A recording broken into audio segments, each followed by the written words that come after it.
Hi guys, I am SK. Last video में वैसे हम डिस्कस कर रहे थे thermal expansion of solid. Thermal expansion of solid में वैसे हम बताए थे सॉलिड को गर्म करने पर सॉलिड तीन तरह से फैलते हैं। एक थे increase in length, linear expansion. एक थे इंक्रीज इन सरफेस एरिया, नाम था सरफेस एक्सपेंशन। एक थे इंक्रीज इन वॉल्यूम, नाम था वॉल्यूम एक्सपेंशन। इन तीनों को बताया था फार्मूला। लीनियर एक्सपेंशन के लिए हमारे पास आया था कांस्टेंट अल्फा, और सरफेस एक्सपेंशन के लिए बीटा, और वॉल्यूम एक्सपेंशन के लिए हमारे पास आया था गामा। लास्ट डे हम जो फार्मूला वगैरह बताए थे उसका हम कर रहे हैं पहले हल्का सा रिकैप, उसका बताएंगे आज का हाईलाइट्स। हमारे पास था last day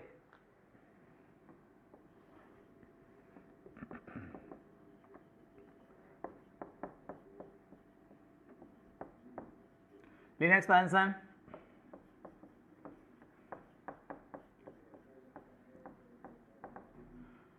surface expansion, volume expansion. इस तीन तरह के एक्सपेंशन के बारे में लास्ट डे वैसे हम डिटेल डिस्कस किए थे। लीनियर एक्सपेंशन में हमारे पास फॉर्मूला था अल्फा। अल्फा का फॉर्मूला क्या बताए थे? L2 minus L1 by L1 T2 minus T1।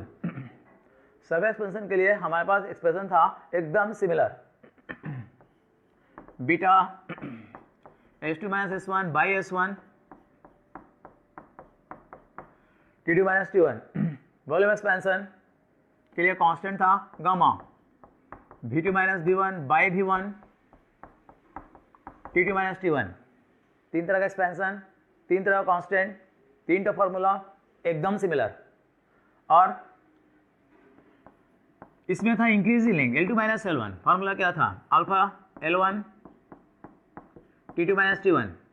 इसमें increase in surface area H2 minus S1 beta S1 T2 minus T1। इसमें था increase in volume V2 minus V1 gamma V1 T2 minus T1। ये तीन formula increase in length, increase in surface area, increase in volume. उसके बाद side change किए थे L2 का formula L1 into 1 plus alpha T. Final surface area S2 का formula S1 into 1 plus beta T. Final volume V2 equal V1 into 1 plus gamma t. ये formula हमारे पास है लीनियर सरफेस वॉल्यूम एक्सपेंशन का। L2 हमारे पास है final length, S2 है फाइनल सरफेस एरिया, और V2 है फाइनल वॉल्यूम। इतना तक वैसे हम डिस्कस किए थे लास्ट डे। आज हमारे पास है आगे। आज हम बताएंगे क्या हमारे पास है तीन कांस्टेंट अल्फा बीटा गामा। इन तीनों कांस्टेंट के बीच में आज हम रिलेशन एस्टैब्लिश करेंगे। इन तीनों के बीच का रिलेशन क्या है? रिलेशंस के लिए वैसे हमारे पास रिलेशन है alpha is equal to beta by 2 is equal to gamma by 3। इन तीनों के बीच का रिलेशन आज हम डिड्यूस करेंगे। रिलेशन डिड्यूस करने के लिए हमारे पास है कुछ खास डिडक्शन। रिलेशन निकालने के लिए let us consider a square plate. एक स्क्वायर प्लेट है, all the sides are L1। इसका surface area S1, temperature T1। This square plate is heated. गर्म करेंगे इसको, गर्म करते स्क्वायर प्लेट बढ़ जाएगा। लेंथ आगे था L1, लेंथ होगा L2, सरफेस एरिया S1 था, सरफेस एरिया S2, टेम्परेचर बढ़कर T2। स्क्वायर प्लेट है, गर्म करते एक्सपेंड कर गया। एक्सपेंड करने पर क्या एक्सपेंड किया? इसका लेंथ एक्सपेंड हुआ या एरिया एक्सपेंड हुआ? इसका एक्सपेंड हुआ दोनों। इसमें लीनियर एक्सपेंशन भी है, सरफेस एक्सपेंशन भी है। यहां से रिलेशन निकलेगा अल्फा एंड बीटा। रिलेशन निकालने के लिए हम लिख रहे हैं, मालूम होगा स्क्वायर प्लेट है, initial surface area S1 L1 square. Surface area का फॉर्मूला है वन साइड का whole square. Final surface area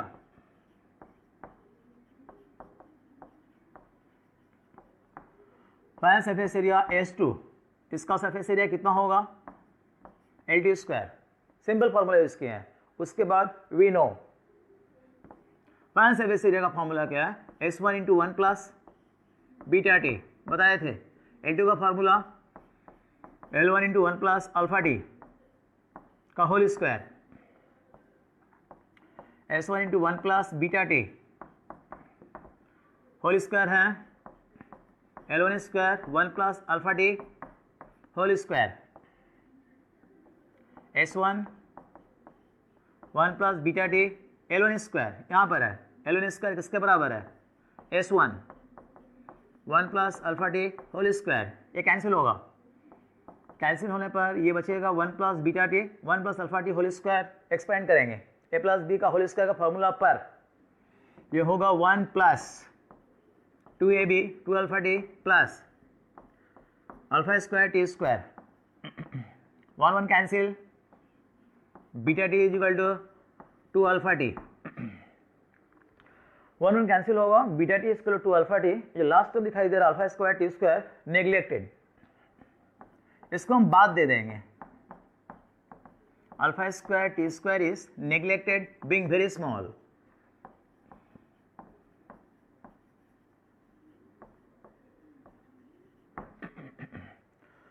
last में बताया भी थे कि अल्फा का मान हमारे पास होता है पहले वीडियो में कि अल्फा का मान होता है खास करके आयरन के लिए 12 × 10⁻⁶, ब्रास के लिए 18 × 10⁻⁶, एल्यूमिनियम के लिए 15 × 10⁻⁶। तो अल्फा का मान है 10⁻⁶ ऑर्डर में। Alpha is very small, alpha का मान बहुत कम है, अल्फा का मान बहुत कम है, जिसका अल्फा स्क्वायर कर देंगे तो ये होगा 144 × 10⁻⁻12।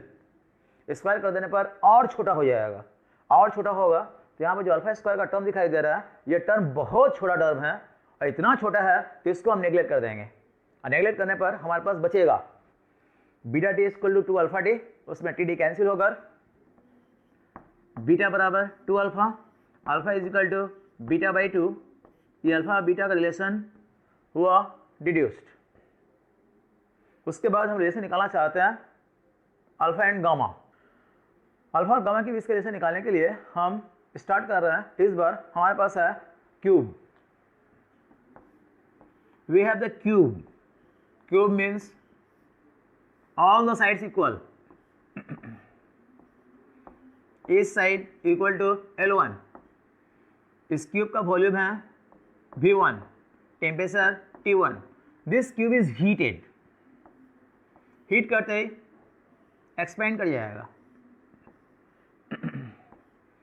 एक्सपेंड करने के बाद length of each side becomes L2, volume becomes V2, temperature becomes T2। हमारे पास है क्यूब है, लेंथ L1 है, वॉल्यूम V1 है, इसको हीट किया गया है, हीट करते ही एक्सपेंड कर गया है। एक्सपेंड करने पर इसका लेंथ इंक्रीज हुआ, वॉल्यूम इंक्रीज हुआ, लेंथ और वॉल्यूम दोनों इंक्रीज हुआ। यहाँ से निकलेगा relation between alpha and gamma.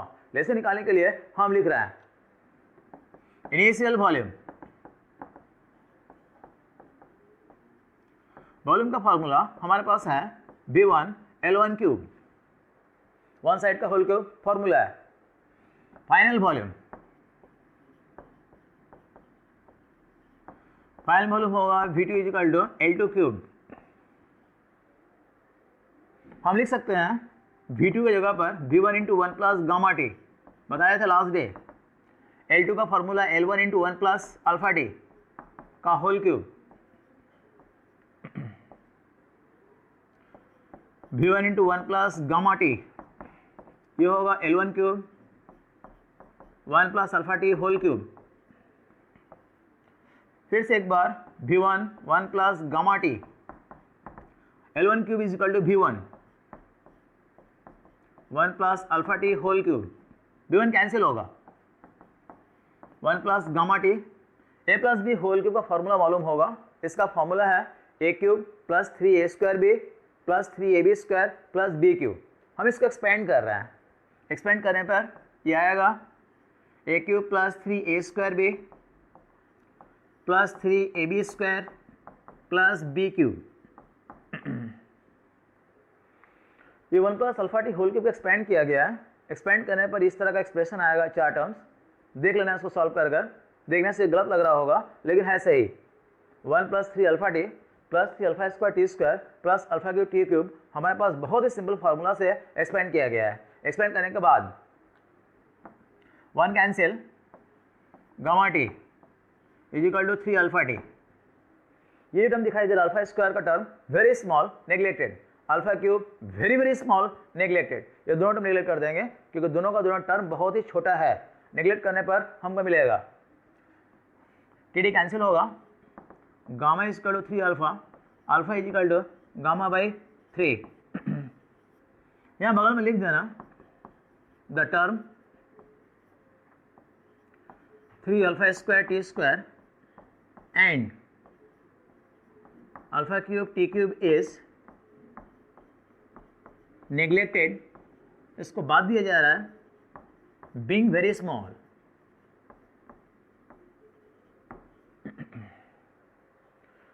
तो alpha square gamma by 3 relation complete हुआ।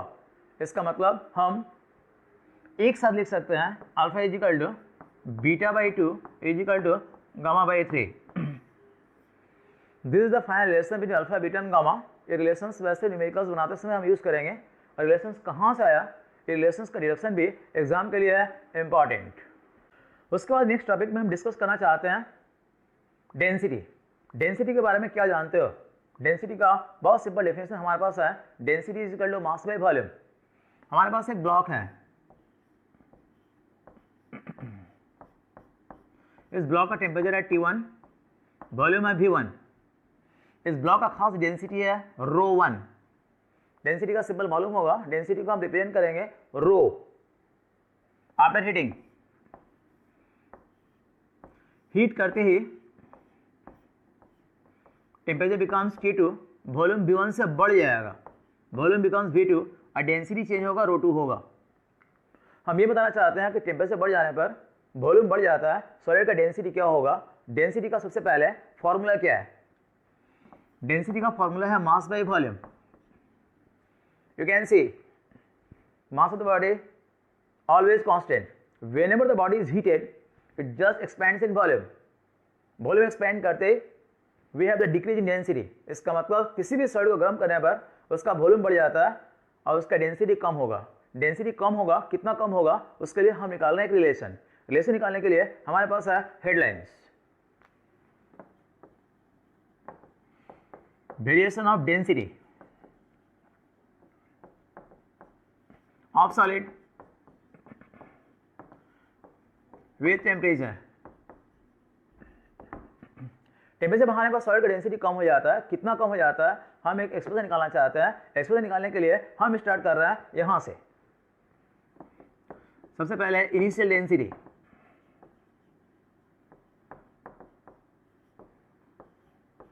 ρ1 initial density, mass by volume ρ1 m by v1। ये डेंसिटी है at temperature T1। when the solid is heated, its final density becomes ρ2 m by v2। गर्म करने में मास always constant, गर्म करते ही volume बढ़ेगा, we have the corresponding decrease in density. ये डेंसिटी है एट टेम्परेचर T2। हम इसको लिख सकते हैं m, V2 को लिख सकते हैं, हमको पहले से मालूम है formula V1 into 1 plus gamma t m by V1। m by V1 यहाँ से देखो, ये होगा ρ1 by 1 plus gamma t. ρ1 1 plus gamma t ऊपर ले जा रहे हैं, ये पूरा का पूरा होगा 1 plus gamma T to the power -1 inverse. Negative power है, नेगेटिव पावर को कैसे एक्सपेंड करेंगे ये वैसे क्लास 10 में नहीं पढ़ेगा। इस नेगेटिव पावर को एक्सपेंड करने के लिए हमारे पास मैथमेटिक्स में चैप्टर है क्लास 11 में, उसका नाम है बाइनोमियल थ्योरम। इस बाइनोमियल थ्योरम से उसको एक्सपेंड किया जाता है। कैसे एक्सपेंड करेंगे, कौन सा फॉर्मूला है, ये मैथ से मिलेगा, हम डिस्कस नहीं कर रहे हैं अभी, केवल याद रखना। इसको हम डायरेक्ट लिख रहे हैं 1 प्लस गामा टी होल्डर -1 है, तो माइनस पावर को यहाँ कर देना 1 माइनस गामा टी ρ2। इसको एक्सपेंड करने पर केवल दो ही टर्म नहीं आएगा, इसको एक्सपेंड करने में बहुत सारा टर्म्स आएगा। यहाँ पर आया 1 माइनस गामा टी, यहाँ पर और भी टर्म्स होगा, gamma square, gamma cube, gamma 4, पूरा एक सीरीज आएगा। लेकिन जितना भी टर्म्स है हम नेग्लेक्ट कर देंगे, क्योंकि गामा स्मॉल है, इसको रखेंगे, और गामा स्क्वायर, गामा क्यूब बहुत छोटा है, नेग्लेक्ट कर देंगे। तो यहाँ से लेकर यहाँ तक अचानक हम कैसे लिख दिए, उसको जानने के लिए हमको जाना पड़ेगा बाइनोमियल थ्योरम इन मैथमेटिक्स। अभी हमें इंटरेस्टेड नहीं है, यहाँ से यहाँ तक हम कैसे लिख दिए, उसके लिए एक लाइन लिख देना, बगल में लिख देना एक्सपेंडिंग बाइनोमियली। माने इसको बाइनोमियल थ्योरम से तोड़ा गया है, एक्सपेंडिंग बाइनोमियली, एंड इसको तोड़ने पर बहुत सारा टर्म्स आएगा, हम सारा टर्म नहीं रखेंगे, and neglecting higher order terms,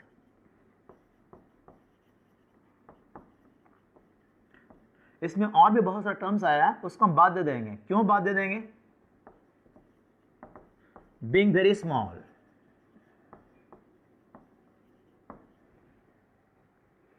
यहां से यहां तक अचानक कैसे आ गए, उसके लिए वैसे ये 2 लाइन लिख देना, हम बारे में थोड़ा एक्सपेंड करेंगे, बहुत सारा टर्म्स आएगा, हायर ऑर्डर टर्म्स नेग्लेक्ट कर देंगे, नेग्लेक्ट करने के बाद हमारे पास फाइनल एक्सप्रेशन बचेगा रो 1 into 1 minus gamma T.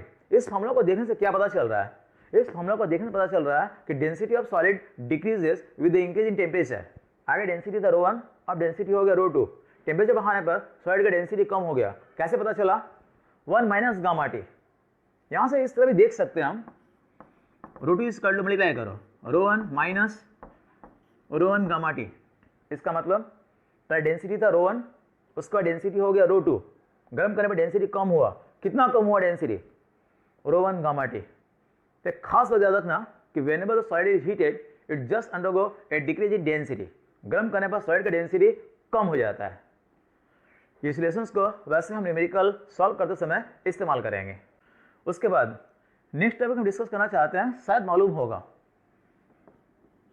बाइमेटेलिक strip.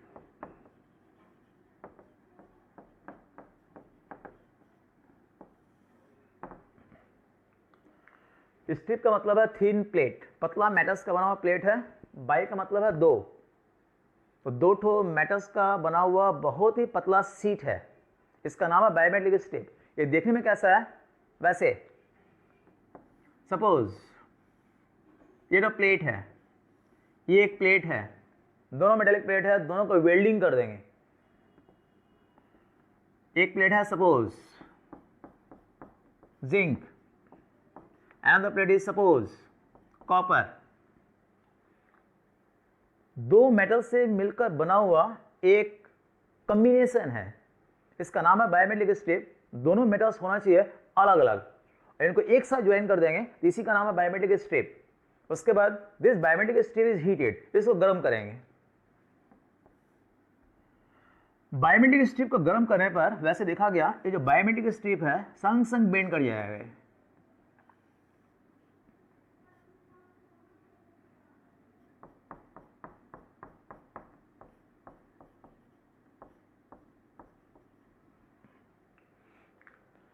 ये डायग्राम हमें दिखाई दे रहा है, ये बाइमेटेलिक स्ट्रिप का डायग्राम है बिफोर हीटिंग। ये डायग्राम हमारे पास है after heating. We have the 2 different metals just welded together. After heating, bimetallic strip just get bent. गर्म करने में बाइमेटेलिक स्ट्रिप टेढ़ा हो जाता है। रीजन क्या है? गर्म करने पर टेढ़ा क्यों हो गया?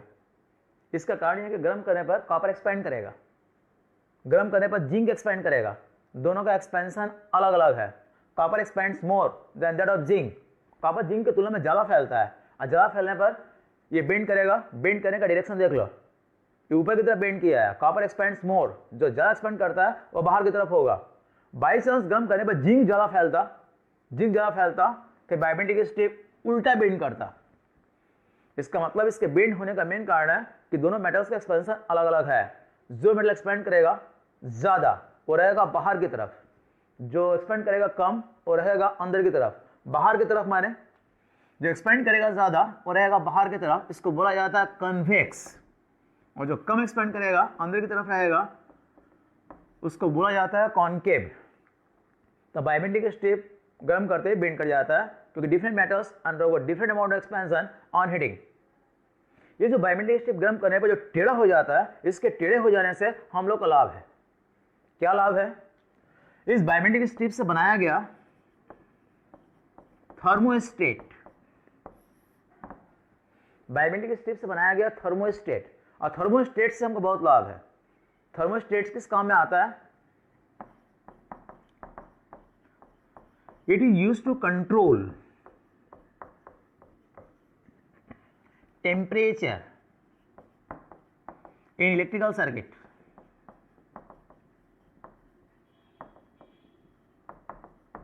इलेक्ट्रिकल सर्किट में थर्मोस्टेट से हम लोग टेम्परेचर कंट्रोल करते हैं। एग्जाम्पल है ऑटोमेटिक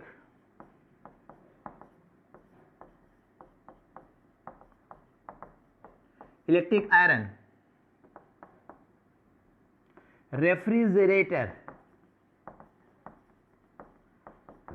और भी है फायर अलार्म।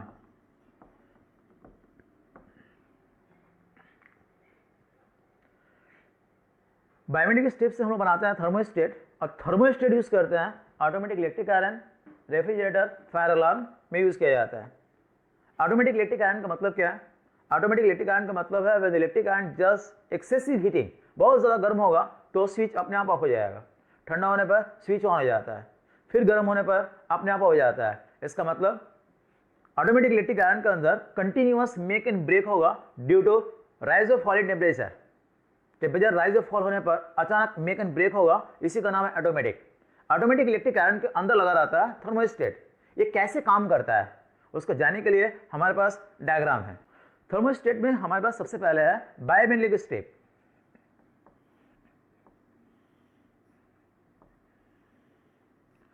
एक बायोमेट्रिक स्टेप है, टू डिफरेंट मेटल्स वेल्डिंग किया हुआ है। कौन कौन सा मेटल्स है? उसके लिए एक मेटल्स रहता है ब्रास। क्या चीज का बना होता है ब्रास? एलॉय है, कॉपर एंड जिंक। एक दूसरा प्लेट यहां पर है, स्पेशल प्लेट है, इसका नाम है इनवर। स्पेशल एलॉय है, क्या चीज का बना रहता है? Nickel and steel. Biometric step देख लो, ब्रास है, इनवर है, उसको गर्म कर देंगे। बाई चांस गर्म हो गया, गर्म होते ही टेढ़ा हो जाएगा। ये टेढ़ा होगा किधर? इस तरफ रखा गया है, गर्म कर दे टेढ़ा होगा। ये इस तरफ टेढ़ा होगा या गर्म होने का इस तरफ टेढ़ा होगा। उसके लिए वैसे देखा गया, गर्म करने पर ब्रास ज्यादा फैलता है। इनवर का एक्सपेंशन गर्म करने पर बहुत कम है। अब बहुत कम है, ब्रास ज्यादा फैलता है, तो ये बायोमेट्रिक स्टेप गर्म करने का साथ साथ बेंड करेगा, इस तरफ बेंड करेगा, और इस तरफ बेंड करेगा तो हमको मिलेगा फायदा। क्या फायदा मिलेगा? डायग्राम देखो। बहुत ही हल्का सा एक ठो सर्किट डायग्राम के माध्यम से हम एक्सप्लेन कर रहे हैं। बहुत ही सिंप्लीफाइड इलेक्ट्रिक सर्किट है, तो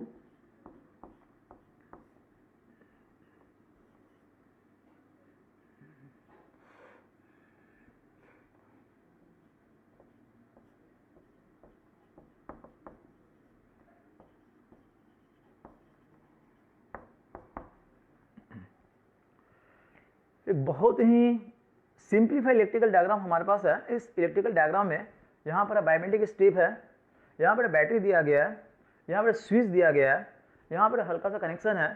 इलेक्ट्रिक आयरन के अंदर जो भी करंट जाता है वो बायोमेट्रिक स्टेप से होकर जाता है। हम स्विच ऑन कर देंगे, स्विच ऑन करने के साथ साथ क्या होगा? Current begins to flow, current begins to flow, current flow होगा आयरन के अंदर। आयरन धीरे धीरे गर्म होगा, आयरन गर्म होगा, गर्म होने के पहले बायोमेट्रिक स्टेप काफी गर्म हो जाएगा। और जैसे बायोमेट्रिक स्टेप गर्म होगा, गर्म होते ये जो जगह दिखाई दे रहा है ये ज्वाइंट नहीं है, वेल्डिंग नहीं किया हुआ है, it is just a kind of touch. ये दोनों जस्ट यहाँ पे इस तरह टच किया हुआ है। और जैसे गर्म होगा, गर्म होने का साथ साथ ये बायोमेट्रिक स्टेप बेंड कर जाएगा। बेंड करेगा किधर? ये इस तरह बेंड करेगा। बेंड करते सर्किट संग ब्रेक कर जाएगा। अब ब्रेक करते करंट का फ्लो बंद हो जाएगा। और करंट का फ्लो बंद होते ही देखा गया we can control the temperature, temperature control कर सकते हैं। उसके बाद during the passage of time, समय का साथ साथ ये बायोमेट्रिक स्टेप जो बेंड किया था, बेंड करने के बाद रिटर्न बैक वापस आएगा। जैसे वापस आएगा या फिर टच कर जाएगा, टच करते करंट का फ्लो फिर शुरू हो जाएगा। It makes the circuit. फिर गर्म होगा, गर्म होते बायोमेट्रिक स्टेप फिर बेंड कर जाएगा, बेंड करते फिर ब्रेक होगा। In this way we have the continuous make and break of the circuit due to rise and fall in temperature. इसी का नाम है ऑटोमेटिक इलेक्ट्रिक आयरन। हम ऑटोमेटिक तरीके से सर्किट के अंदर टेम्परेचर कंट्रोल करते हैं with the help of thermostat. एकदम यही प्रोसेस हमारे पास रेफ्रिजरेटर में भी है। रेफ्रिजरेटर में भी हम लोग को बार बार स्विच ऑन ऑफ करने की जरूरत नहीं है, उसमें स्विच ऑन ऑफ अपने आप हो जाता है क्योंकि उसके अंदर भी रहता है थर्मोस्टेट। उसके बाद थर्मल एक्सपेंशन ऑफ सॉलिड का जो चैप्टर हमारे पास था, ये थर्मल एक्सपेंशन ऑफ सॉलिड का टॉपिक शेष हुआ। हमारे पास नेक्स्ट टॉपिक इसमें है थर्मल एक्सपेंशन ऑफ लिक्विड। उसके बाद थर्मल एक्सपेंशन ऑफ गैस भी बाकी है। थर्मल एक्सपेंशन ऑफ सॉलिड शेष हुआ है, लिक्विड और गैस के बारे में और डिटेल्स वैसे हम बाद में बताएंगे। लेकिन इस चैप्टर्स को लेकर यदि किसी प्रकार का कोई भी क्वेरीज हो, कुछ क्वेश्चंस हो, तो तुम लोग जो है कमेंट बॉक्स में जाकर कमेंट करना। ये वीडियो कैसा लगा इसके बारे में भी कमेंट्स करना, और यदि अच्छा लगा हो तो इसको लाइक शेयर और सब्सक्राइब कर देना। इतना ही आज तक, ओके।